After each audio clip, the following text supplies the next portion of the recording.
नमस्कार दोस्तों, मैं मृत्युंजय आपका स्वागत करता हूं हमारे इस चैनल सटीक परामर्श में। और आज जो क्वेश्चन हमारे पास आया हुआ है ये बेंगलोर से है और इसमें जो है इनका पूछना है, महेश जी का पूछना है कि अगर ये बेंगलोर सिटी में अपना खुद का एनजीओ खोलना चाहते हैं तो इनको क्या करना पड़ेगा, कहाँ से रजिस्ट्रेशन कराना पड़ेगा और गवर्नमेंट का क्या नॉर्म्स है, ये सारी चीज़ें। तो आज जो हम बात करने वाले हैं इसी के ऊपर बात करने वाले हैं, इनका रिप्लाई हम लोग देंगे। और इसके साथ अगर आप भी बेंगलोर में रहते हैं या कर्नाटका में रहते हैं तो आपको भी ये चीज़ें फ़ायदे पहुंचा सकती है। खासकर एक क्वेश्चन तो एक होता है मगर आंसर बहुत लोगों के लिए एप्लीकेबल होता है। तो अगर देखिए, अगर आप बेंगलोर में हैं और या शहर कर्नाटका किसी भी शहर में हो और अगर आप खुद का एनजीओ खोलना चाहते हैं तो बेंगलोर सिटी के से ही उदाहरण बताते हैं आपको। आप 3 तरीके से एनजीओ खोल सकते हैं। चाहे तो आप अपना सोसाइटी रजिस्ट्रेशन करवा सकते हैं अपनी स्टेट गवर्नमेंट के एक्ट में, या फिर चाहें तो जो सिटी में आप रहते हैं वहाँ के रजिस्ट्रार ऑफिस में जाके अपना ट्रस्ट रजिस्ट्रेशन करवा सकते हैं, या एमसीए में जाके गवर्नमेंट ऑफ इंडिया से आप सेक्शन 8 की कंपनी खुलवा सकते हैं या एनजीओ खुलवा सकते हैं। ये 3 तरह के फॉर्मेट हैं जिसको फॉलो करके आप अपने शहर में एनजीओ खुलवा सकते हैं। अगर मान लीजिए आप डिसीजन लेते हैं कि आप सोसाइटी के थ्रू एनजीओ खोलेंगे बेंगलोर में, तो कम से कम आपको मिनिमम अपने सोसाइटी के अंदर में 7 आदमी को रखना पड़ेगा। 7% जो है इसका मिनिमम क्राइटेरिया होता है। इसके बाद आपको ऑब्जेक्टिव बनाना पड़ेगा कि किस सब्जेक्ट में आप काम कीजिएगा, इन्वायरमेंट में काम कीजिएगा या सिटी का जो कुछ इशू है उस पर काम कीजिएगा, या रूरल में काम कीजिएगा, या गरीबी पे काम कीजिएगा, या ओल्ड एज लोगों पे काम कीजिएगा, या नेचर पे काम कीजिएगा। आपको एक पर्टिकुलर बनाना पड़ेगा ऑब्जेक्ट कि किस सब्जेक्ट पे आप काम करेंगे। उसके बाद आपको आपके स्टेट में बेंगलोर है तो बेंगलोर की जो राजधानी होगी, कर्नाटका की जो राजधानी है बेंगलोर, वहाँ पे रजिस्ट्रार के ऑफिस में जो सोसाइटी रजिस्ट्रेशन जहाँ पे होता है, और अभी ऑनलाइन भी एप्लीकेशन होता है, तो वहाँ पे आप मिनिमम 7 लोग चाहिए। आपको एनजीओ का नाम देना पड़ेगा, जो भी आप एनजीओ का नाम रखना चाहते हैं। अगर वो नाम अवेलेबल होगा तो आपको मिलेगा। उसके बाद आपको एक चालान कटा के देना होगा, 500 या 550 रुपये का गवर्नमेंट का फीस है, प्लस आपको एक बायलॉज बना के देना पड़ेगा। और जो आपका मेंबर है उसमें सोसाइटी में क्या होता है, पहले ही पोस्ट बना देना पड़ता है कि कौन सा आदमी क्या पोजीशन पर रहेगा, कैशियर कौन रहेगा, प्रेसिडेंट कौन रहेगा, सेक्रेटरी कौन रहेगा, ऐसा बना के बायलॉज में देना पड़ता है।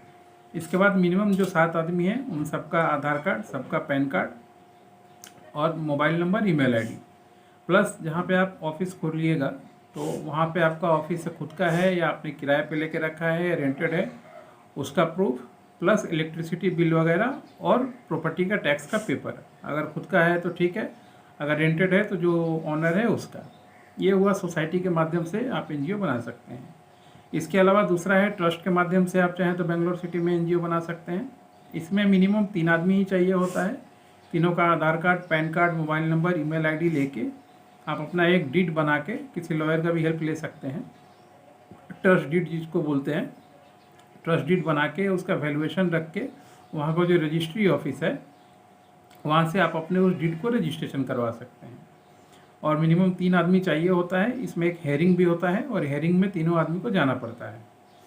उसके बाद आया आपका सेक्शन 8 का कंपनी या एमसीए में जो रजिस्ट्रेशन होता है, तो वो 2 आदमी से भी हो सकता है, 7 आदमी से भी हो सकता है। उसमें थोड़ा आपको लीगलिटी थोड़ा और ज़्यादा लगेगा।